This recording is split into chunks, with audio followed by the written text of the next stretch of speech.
মাননীয় প্রধানমন্ত্রীর কাছে আমার বাচ্চাদেরকে বুঝাই দিয়ে আমি এইখানে আমার জীবন ত্যাগ করব। আমি আর কত কষ্ট করব। কান্নার রোল যেন কিছুতেই থামছে না ৩ সন্তানের জননী ও স্বামীহারা বিধবা রুমার। ভালোবেসে সংসার করাই যেন কাল হয়ে দাঁড়িয়েছে রুমার জীবনে। রুমার ভারী কান্না ময়মনসিংহ জেলা প্রশাসক কার্যালয়ের সামনে দাঁড়িয়ে থাকা মানুষদের স্তব্ধ করে দিয়েছে। আমি সমস্ত কিছু ফেরত চাই, আমার এতিম বাচ্চা করে মানুষ করুন লাগবো। রুমা প্রেম করে বিয়ে করেছিলেন ময়মনসিংহ জেলার গৌরীপুর উপজেলার কলতাপাড়া গ্রামের রকুনুজ্জামান খান চপলকে।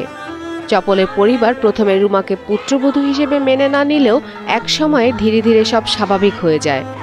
এরপর স্বামীর সংসারে ভালোই কাটছিল রুমার দিন, কিন্তু হঠাৎ একদিন বিদ্যুৎস্পৃষ্ট হয়ে চপল মারা যায়। তারপর থেকেই রুমার জীবনে নেমে আসে দুঃখের কালো ছায়া। আমি বাড়িতে গেলে আমার রাস্তায় পালায় মারধর করে, আমার বাড়িতে ঢুকে বেদরূপ মারধর করে, এই খুনি সন্ত্রাসী বিপ্লব জোয়ারি। আমি যখন হাত দিয়ে আমি আমার মান সম্মান বাঁচানোর চেষ্টা করছি, এই যে সিগারেট দিয়ে আমার এখানে চেক দিছে।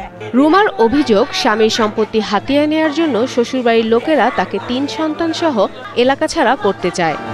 এছাড়াও বিভিন্ন সময় শ্বশুরবাড়ির লোকেদের থেকে শারীরিক ও মানসিক নির্যাতনের কথাও জানান বিধবা এই নারী।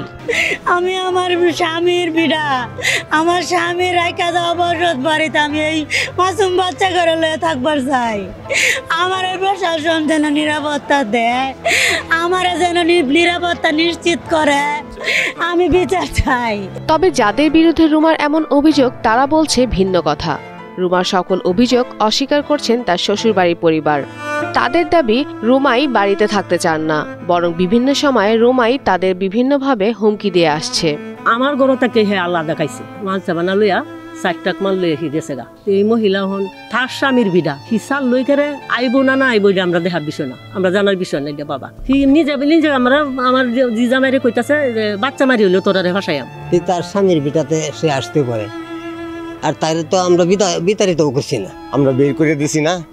তার মাল তার লইয়া 4 টাক মাল লইয়া গেছে স্যার। আমরা থানা জিজ্ঞাসা করেন, থানাগুলো আসছি।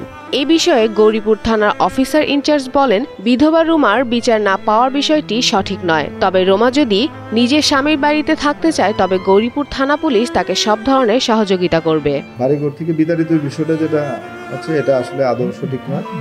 এখানে তার স্বামীর যে বসত বিল্ডিংটা আছে সে এখানে ইচ্ছেগুলো থাকতে পারে।